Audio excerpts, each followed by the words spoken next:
Now to the investigation into Charlie Kirk's murder. There were several new developments this weekend, and here are 3 things you need to know. First up, investigators say they are still searching for a motive.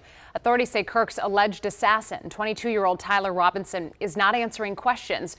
We are expecting to learn more when charges are filed tomorrow. And second, tributes to Kirk are pouring in from across the country. Vice President J.D. Vance plans to host an episode of his podcast today at noon. President Trump will attend his public memorial service in Arizona on Sunday. And finally, Kirk's death is prompting heightened security concerns from lawmakers and college campuses all across the country, including here in the DMV. For more on that, our Jacqueline Quinn is at George Washington University this morning.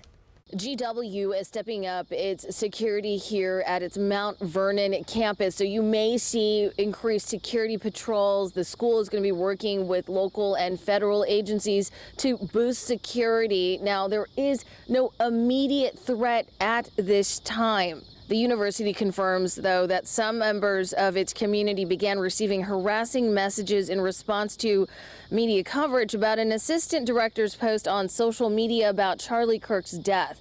Now, Fox News channel did point to a social media post that called Kirk's death, quote, fair. Now, we have not been able to verify that post, but in response, the university says the staff member was not authorized to speak on behalf of GW and is no longer on campus, adding no one should ever be subject to violence for expressing their views. Now, all this happening as the community is still reeling from Charlie Kirk's killing. Hundreds gathered at the Kennedy Center last night for a vigil as calls continue for leaders to scale back political rhetoric. Here's Congressman Glenn Ivey.